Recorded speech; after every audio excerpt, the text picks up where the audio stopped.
What It Takes to Be Great 4, Capablanca, written by Khatzumoto, posted in December of 2008. Again, in response to this post, I received the following email from a very handsome reader named Santayana. Quote, working hard in the proper direction as the one and only method to achieve success and be hailed as a genius? Sounds good. After all, everyone can do it if they're really bent to stop being lazy. But sadly, I don't really think this is the way things are. Just look up the story of Capablanca. Without basically any experience in the upper echelons of tournament competition, he wiped out the best chess players of the time. All but Lasker, the world champion. In San Sebastian, 1911, the first important event he took part in. Sure, some other top players like Boltvinnik had probably no real genius and could be cast in the people who just worked very hard and in the proper direction category. But then you think about Capablanca and realize that he developed the same strength of Boltvinnik by studying and playing chess 1/100th of the latter's time. End quote. It raised some interesting points, and I wanted to address them here. Quote, the one and only method to achieve success and be hailed as a genius. End quote. I don't know about one and only. There could be a number of exceptions and magic pills, etc. One day we may actually be able to directly stimulate the brain. Quote, basically no experience in the upper echelons of tournament competition. End quote.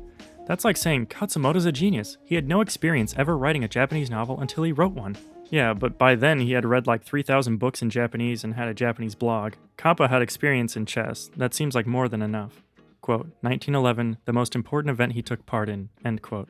According to Wikipedia, Capablanca was born in 1888 and started demonstrating chess knowledge at the age of 4, meaning that he probably had been observing his father playing chess for about 6 to 12 months before that. So his chess career can be said to have started by 1891.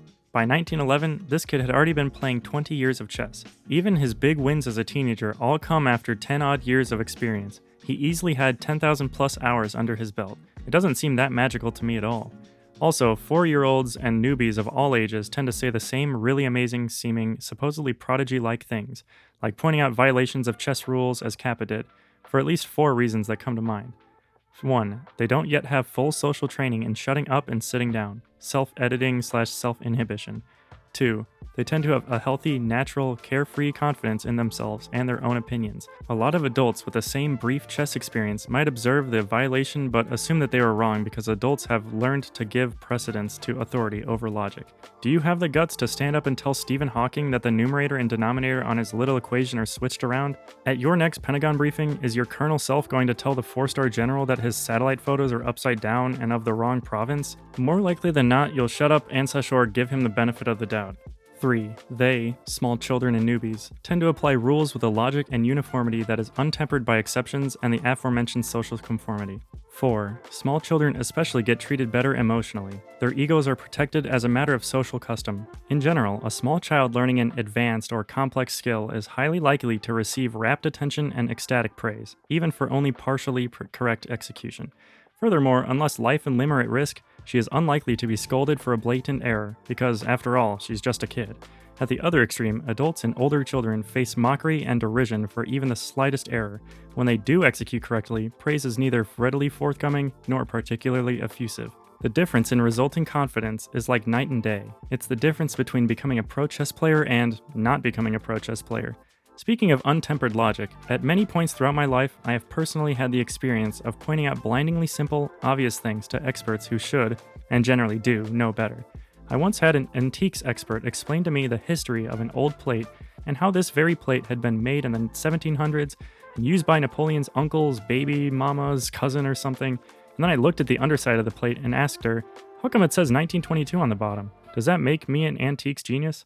Am I the next Karate Kid in French crockery? I think it's just common sense at work. It sounds to me like Capablanca was just another example of a guy who just had lots of fun and thereby put in lots of time, double-digit years of time.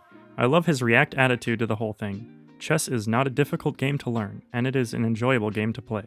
No doubt there are exceptions to everything, but he doesn't seem to be one. Nor is Mozart, to whom Kappa apparently gets compared a lot. According to Gladwell, quote, Mozart, for example, famously started writing music at 6. But the psychologist Michael Howe writes in his book, Genius Explained, by the standards of mature composers, Mozart's early works are not outstanding. The earliest pieces were all probably written down by his father, and perhaps improved in the process. Many of Wolfgang's childhood compositions, such as the first 7 of his concertos for piano and orchestra, are largely arrangements of works by other composers. Of those concertos that contain only music original to Mozart, the early that is now regarded as a masterwork, number 9 K271, was not composed until he was 21. By that time, Mozart had already been composing concertos for 10 years. End quote. Right now seems like a good excuse as any to share the words of Alexander, "I am the best-looking founding father, Hamilton." Quote, "Men give me credit for some genius. All the genius I have lies in this. When I have a subject in hand, I study it profoundly. Day and night it is before me. My mind becomes pervaded with it. Then the effort that I have made is what people are pleased to call the fruit of genius. It is the fruit of labor and thought." End quote. I don't know, though. What do you think, everyone? Be kind and friendly. No English drama or acrimony allowed. Smiley face.